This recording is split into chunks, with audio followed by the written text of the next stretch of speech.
let's talk about this draft lottery a little bit, shall we? The NHL draft lottery. But before we get into that, this little piece of news came up today. Gabriel Landeskog, who missed all of this past season,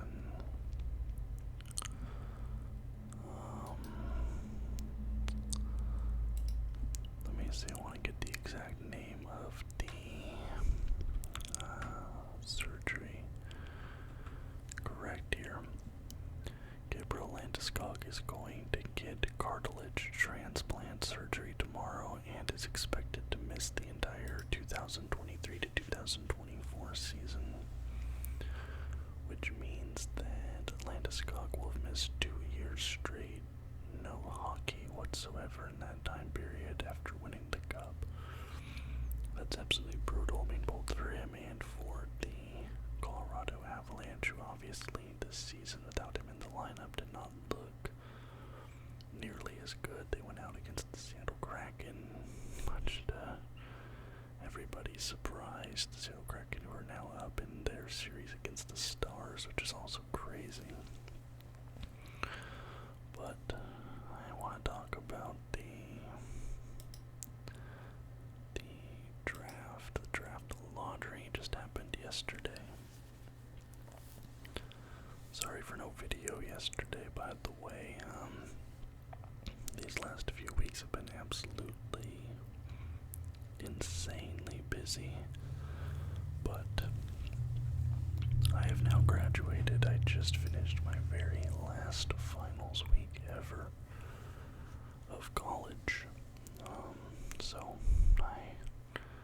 as of yesterday, I am now an official college graduate. My degree is in the mail, I assume. I'm not sure when I'm going to get it, but it's in the mail. Anyways, there's some controversy around this draft, of course, people claiming it's rigged, etc., etc. I will never be the one to say that, because I think that the NHL has far more to lose in doing something like rigging this draft than they have to gain by rigging it for a certain team in a certain market. It just, they go to third parties for a reason on these sorts of things. Although I did see somebody posted this. Somebody posted a analysis of which teams have moved up and moved down the most in the draft. I'm not able to find it at the moment.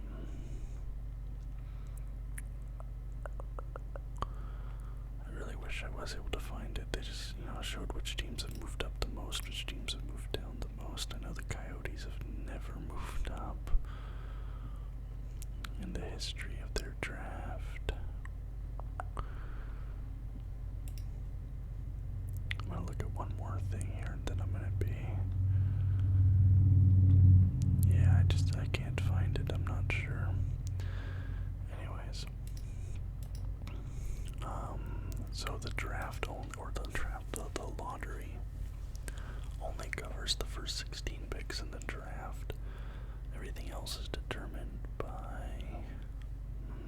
seeding, playoff results and stuff. So this is only going to be for picks 1 through 16. I'm going to say who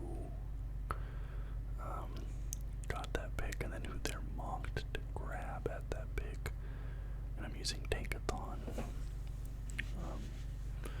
I'm using Tankathon for all this information. So the 16th overall pick is going to the Calgary Flames, and they are mocked to grab Gabe Perreault, right wing, out of the United States Development Program. He's 5'11", 165 pounds. Right now he's committed to Boston College. He's only what is he's 18 years old. But for the national U18 team in the, what's the NTDB? The NTDB, I'm not sure what the actual name of this league is, but National Team Development Program maybe. In 63 games, he had 53 goals, 79 assists, 132 total points. And right now he's considered the third best right winger in the 2023 draft. 15th overall going to the Nashville Predators. We have Matthew Wood, who's a left wing center. Coming out of University of Connecticut, 6'3", 190 pounds.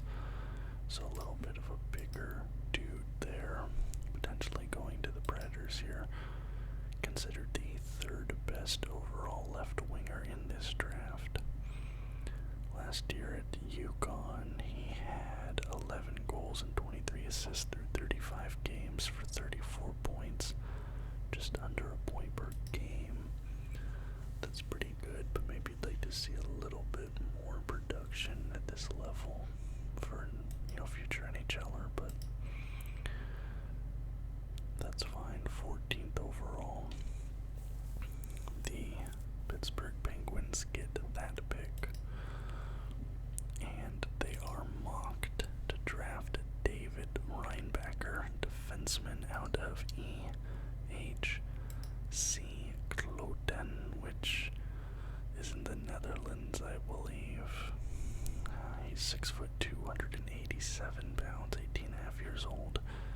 He's considered the second best defenseman in this entire draft. And let's see, for Kloten, played 46 games, 3 goals, 19 assists for 22 points, but he had 26 penalty minutes. 26 penalty minutes through 46 games. Let's see, there's this scouting report on him here. This little video scouting report. Let me make sure I have everything muted. He shoots right, he plays D. NHL Central Scouting has him as the 10th overall best player. Sportsnet has him at 11th. Hockey News has him at 15th. Elite Prospects has him at 15th.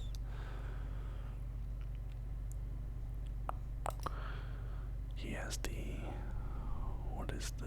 the second most points for a Swiss defenseman in the U19 development program.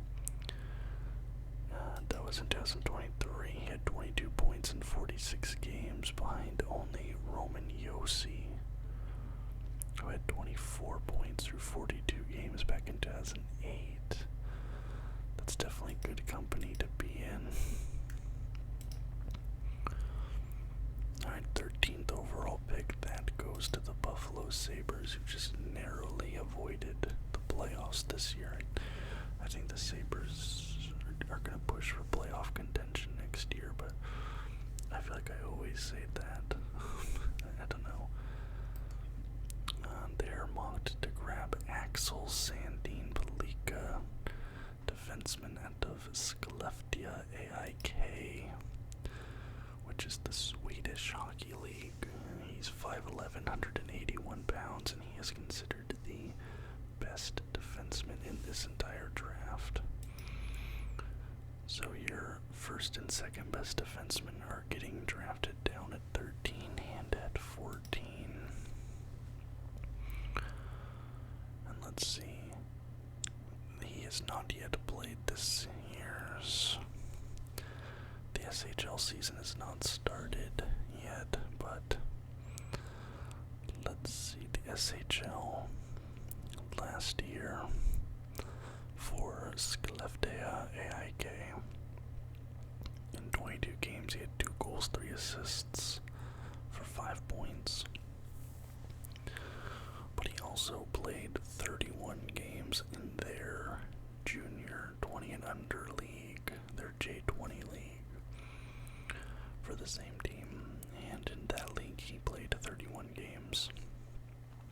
got 16 goals, 20 assists for 36 points. But he had 64 penalty minutes. That's 64 penalty minutes in 31 games. So that's more than 2 minutes per game. He is considered the best offensive defenseman in this draft, but I feel like 5 points through 22 games when he's playing up with the big boys is a little bit concerning. Now he's a little bit small, 5'11", 181. I don't know, that is a little concerning to me that, once he got the call up to the senior team, he went from, more than a point per game to 5 points in 22. I can't do the math on that, but anyway, he's predicted to go to the Sabres at 13. The 12th overall pick in this draft goes to the Arizona Coyotes that originally belonged to the Ottawa Senators, but Arizona gets that in a trade. And they are predicted at the 12th overall pick to draft Braden Yeager. Almost an Attack on Titan character. Center. Playing for Moose Jaw. He's 6 feet tall, 165 pounds. And he is not in the top 5 for centers in this draft. So for the Moose Jaw Warriors last season, in the WHL, he played 67 games. He had 28 goals, 50 assists, or 78 points. Season before that, also for Moose Jaw, he played 63 games at 34 goals, 25 assists for 59 points. 50 assists in a season is pretty crazy. He was the CHL Rookie of the Year in 2022. Young center with good passing ability going to Arizona. That could be exactly what they need. The 11th overall pick goes to the Vancouver Canucks. Probably much to the dissatisfaction of many Canucks fans. A lot of Canucks fans wanted them to either suck bad enough to get a shot at the top pick or actually finally made the playoffs, but the Canucks are kind of like in this no man's land right now. The Canucks are in a really tough spot. I had really high expectations for them after the last couple years. They had a couple really good drafts, and then I don't know, they've just kind of gone nowhere ever since then. But with that 11th overall pick, they're expected to get Eduard Sale, right winger out of HC Kometa Brno in the Czech Republic. Right winger, he's 6'1", 168 pounds. He is considered the second best right winger in this draft class. Last year for Kometa Brno, he played 43 games, had 7 goals, 7 assists for 14 points, but that was with the seniors team. Year before last, he played on the U20 team. 39 games there at 42 goals, 47 assists for 89 points. So again, dominating the U20s, goes up to the senior league. Production scales back a little bit.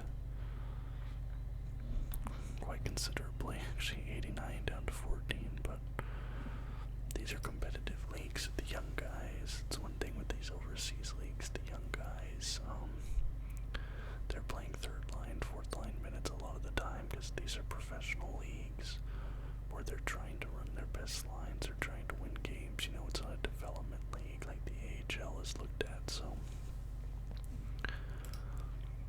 Alright, 10th overall pick, that goes to the St. Louis Blues. And we have another player here that's committed to Boston College. Ryan Leonard, center out of the U.S. Development Program, so he probably is friends with Gabe Perreault. They both were in the USDP. They're both committed to Boston College. I don't know, they share the ice together at times, we'll have to see, but Ryan Leonard mocked to the St. Louis Blues here at 10. 5'11", 181 pounds. Let's see for Boston College. Oh, he hasn't played with them yet, but last season with the national U18 team, he had 51 goals and 43 assists for 94 points through 57 games. So, let's see. Do we, no draft done. No scouting. 9th overall pick goes to the Detroit Red Wings. The Red Wings are mocked here to get Andrew Cristall, left wing out of Kelowna. 5'10", 165 pounds. He is considered the second best left winger in this draft. Last year for the Kelowna Rockets, he played 54 games at 39 goals, 56 assists for a total of 95 points. The year before that, he had 69 points for the Kelowna Rockets, with 28 goals, 41 assists.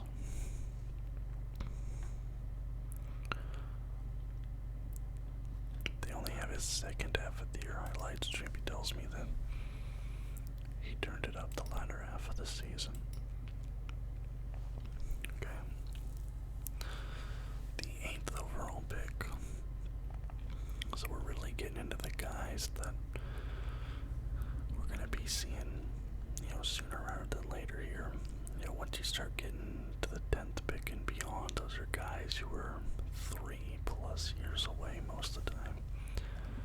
But your top 10 picks especially, and I really think your top 8 are 1 to 2 years away, and then your top 3-4 guys are guys that are either ready to play now or a year away. But the 8th overall pick, we get Dalibor Dvorsky, who's a center/right winger from AIK. He's 6'1", 201 pounds. Hockey, Allsvenskan. I'm not sure what that league is. That is the second league in the Swedish pyramid, so that's the feeder league to the SHL. He plays for AIK. And let's see, last season for AIK he played 38 games, 6 goals, 8 assists for 14. In the J20 league he played 10 games with 10 goals, 11 assists. Season before that in the J20 he put up 20 and 20 for 40 points through 33. They call him the Slovakian Sniper. That's his nickname, the Slovakian Sniper. Dalibor Dvorsky, mocked here to go to the Washington Capitals at 8. The 7th overall pick, that ends up going to the Philadelphia Flyers. And they are mocked here to take Oliver Moore, a center out of the United States Development Program who is committed to Minnesota. Oliver is 5'11", 176 pounds, and is considered the 5th best center in this draft. Last season with the U18 team, he put up 31 goals and 44 assists through 61 games for 75 points. And then in juniors, he put up 25 points in 23 games. People are calling him the most slept-on prospect in the draft. Some people think he should go top 3, but they have him going 7 here to the Philadelphia Flyers. Here at the 6th pick, we have another pick going to the Arizona Coyotes. They have 2 lottery picks this year, one at 6, one at 12. And here they're projected to take Zach Benson, who is both a left wing, center, and right wing, so he can play any spot comfortably on a line. That's always good. 5'10", 159 pounds. Zach Benson is considered the best left winger in this draft. Plays for the Winnipeg Ice. Last season he played 60 games for them. He had 36 goals, 62 assists for a total of 98 points. Season before that, 25 goals, 38 assists for 63 points. So yeah, dude, definitely an offensive machine here, Zach Benson. But this, those two picks, that's really good for the future of the Arizona Coyotes. I mean, look at the Seattle Kraken right now, what they're doing thanks to their who's that guy? Who's the guy they got in their first year's draft? Beniers. I mean, they got Beniers last year, and he comes in, and now he's been a rocket for them. Took the Kraken from, they're pretty mediocre their first year. Now they're up in a series in the second round. Now, obviously, we don't know if they're going to win that series or not, but they're in a really good spot right now. So, these two young players for the Coyotes could really turn around their fortunes. Now we get into the top 5, and this is going to be a very controversial pick because of the whole Chris Rock incident, but it's really interesting to see that he's trying to make a public image change like this, but it to fit the overall. The Montreal Canadiens get that pick, and they are predicted to take Will Smith. I didn't know he played hockey. Seriously though, the Canadiens, they get the 5th overall pick in this draft. I mean, what is there left to say with the Canadiens? They were in the Stanley Cup final, 2 years ago now at this point. Now they're in the top 5 of the draft lottery. And they're predicted to take Will Smith, who is a center out of the United States Development Program, also committed to Boston College. That's so crazy. Like, I think there's an entire line of that USDB that's at Boston College now. Will Smith is 6 feet tall, 172 pounds. And he is considered the 4th best center in this draft class. Whoa. Okay, so for the United States U18 team, Will Smith played 60 games. He had 51 goals and 76 assists for 127 points. He had more than a 2 points per game pace on the U18 team. More than 2 points per game. That is actually crazy. And then in the USHL, playing for the juniors team, he played 20 games. He got 15 goals, 27 assists for 42 points. Again, more than 2 points per game on that team as well. And then on the USA U18 team at the World Junior Classic, under 18, he played 7 games, had 9 goals, 11 assists for 20 points. Again, more than 2 points per game, almost 3 points per game. This dude is actually cracked. This dude is cracked. He's gonna be a great. The only question is, where's he playing on the Canadiens? I'm not super up to date on their roster, but I know Nick Suzuki, he's their 1C, he's their captain. This guy gonna be like a 2C, 3C potentially. Let's look. Let me look up the Canadiens lines. Gonna go to Daily Faceoff. So their last game of the season, they're running Nick Suzuki at the 1C, Jake Evans is the 2C. Jake Evans, 3C Chris Tierney, 4C Lucas Condada. Jake Evans.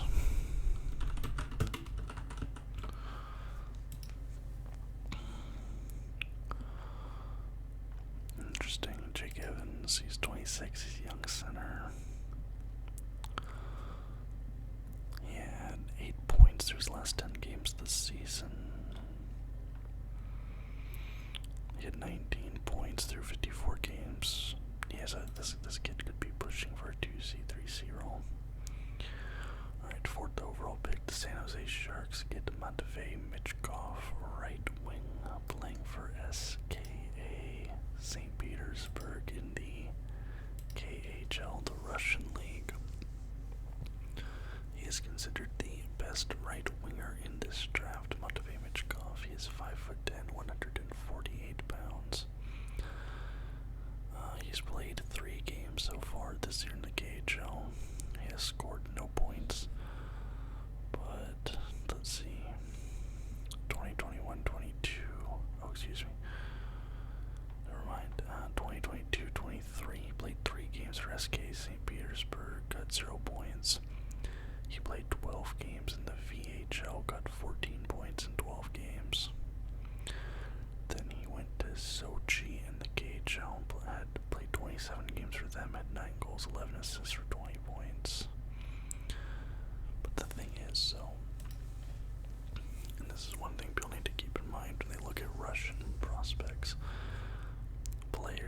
Russian players in the KHL that express a desire to go play in North America, there's a lot of internal team politics, and they'll get sent up and down the lineups, they'll get sent to the minors, they get messed with because they want to go to the United States or Canada. So it's really hard to look at these numbers and extrapolate anything from this. From looking here, Matvei Michkov. Yeah. Just looking at some KHL highlights right now. He looks really good along the boards. He's a big, strong guy. Good passing. Let's see, here he is leading an odd man rush. Patient, fakes the pass, scores, blocker side. Yeah, Michkov, best right winger of the draft going to San Jose here. Wouldn't be surprised if we see this dude as early as next season. Getting into the top 3 now. The 3rd overall pick, that goes to the Columbus Blue Jackets now. There was some controversy. This is where the controversy comes in. We're cutting. No, I didn't watch the draft lottery live, so this is all secondhand information, but from what I understand, they are cutting to commercial. And as we're going into the commercial break, before the pick has even been announced, somebody, and I believe it's Kevin Weeks, mentions that Columbus is the 3rd overall pick. And then as the 3rd overall pick is announced, there's one of the NHL beat writers on Twitter posts who has the 2nd and the 1st picks. So again, this is where your whole "it's rigged" ideas come from. Things like that, people saying like, oh, it's a predetermined result. But from what I understand, the actual lottery was done a few days ago. Like, it's done before the picks are announced. A third-party team, an outside team, they do the lottery, get the results. They send those results to the NHL, and then the NHL does the lottery already knowing who's getting what pick. That's my understanding. But that was just a mess up on the presentations part. But from what I understand, the balls, the drawing, the numbers, however they do it, was already done a day or two before the actual draft show. So that means that the presenters, they probably knew the draft order. NHL head office, they knew the draft order. I just think the only people who didn't know the draft order were the GMs and teams and stuff. And then I think Kevin Weeks probably kind of spoiled it there. But anyway, Columbus Blue Jackets, they get the 3rd overall pick. They are mocked to take Leo Carlson, a center winger out of Orebro HK. He's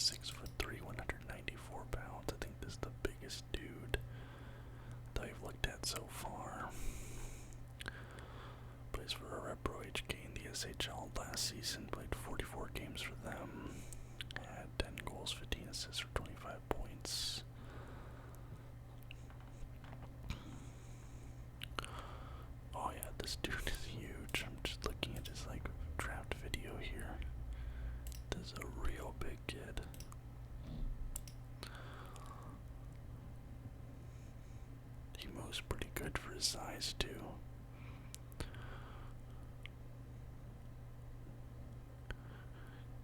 Yeah, there was like two guys trying to get the puck off him. He was strong on the puck. Didn't get taken off him. Oh yeah, he's strong on his feet. But he has good moves, good stick, evading the poke check there. Deke out to shot. Big slap shot there for a goal. Just using his size. Good passing. Fast. Okay, yeah, this dude looks legit. For his size, he's really fast, skilled with his stick. But he's strong on the puck too. Like there's two guys trying to get the puck off him and he just bullied through him. That dude, yeah, he looks legit. Now, if you know any Anaheim Ducks fans, please console them right now. I was on the Anaheim Ducks subreddit looking at some of their Twitter pages, bro. They were so mad. They were so mad, but here they get the number 2 overall pick. And they're among to take Adam Fantilli, center out of Michigan. But here's the thing. I was like reading some stuff, and basically people said like if Connor Bedard was not in this draft, Adam Fantilli would be going first overall. They said he probably would have gone first overall last year. And he probably would have gone first overall the year before that. Like this dude is a really, really talented, good player. So I think honestly, like I think the Ducks are gonna be fine here, especially with the young talent they have already on the roster. Fantilli 6'2", 187, considered the second best center in this draft. For the University of Michigan last year, he played 36 games at 30 goals, 35 assists, 65 points. But this kid is 18 years old. We saw some of those other USDP guys. They're committed to go to Boston or Michigan or whatever, but they're not actually there yet. This guy's the same age, already playing there. Played for the Chicago Steel, the USHL the year before that. Played 54 games for them, got 37 and 37 for 74 points. Looks like his only real issue is staying out of the penalty box. He got 67 penalty minutes last season and 93 penalty minutes the year before that. But let's see, there's the elite prospect says that he has the potential to be the best power forward in the NHL once he's fully developed. Let's see, stats.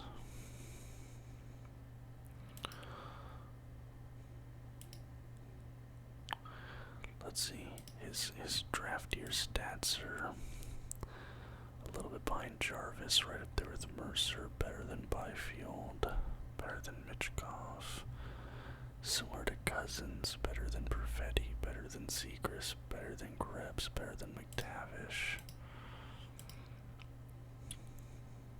Yeah, and this kid is physical, huge hit into the boards, another huge hit there on the wall. Huge hit into the boards. I see why he gets so many penalty minutes. He just slams dudes into the boards. But he's big, 6'2", 187. I mean, I'm 6'3", 225. Like, he's a big dude. And, yeah, power forward, center. That's kind of the Ducks need, that kind of physicality anyway. Actually, I like that for them. Now, of course, we come to the first overall pick, and that goes much to the dismay of many, many hockey fans, the Chicago Blackhawks. And they are given the prize of Connor Bedard. A lot of controversy around this, obviously, because of the things that happened in the offseason with the Chicago Blackhawks. But the Blackhawks, they finally clear house. They get rid of, Patrick Kane. And they go from Patrick Kane and his dynasty, his years of dominance, to now Connor Bedard and his expected dynasty and years of dominance. People are already saying,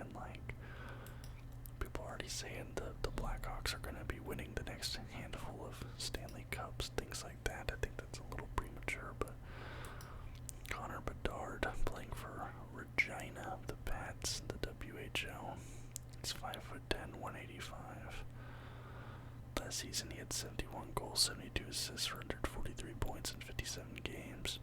The year before that he had 100 points through 62 games at 51-49. Like, this dude is considered generational. A lot of teams wanted this dude, and he goes to the Chicago Blackhawks, so we'll see. But here's the thing, I'm always hesitant to say it like, oh, they got the first overall pick, they're going to be an amazing team. Look at Alexis Lafreniere. People were calling Lafreniere generational. They were calling him, people were saying like, oh, the Rangers are going to win so much. Like, it's BS. They got the first pick.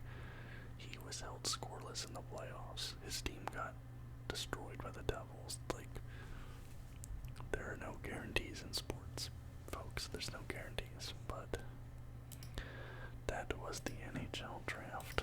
Lottery. Let me know what you guys thought of the draft lottery. If you're a lottery team, fan of a lottery team, are you happy with what position you got?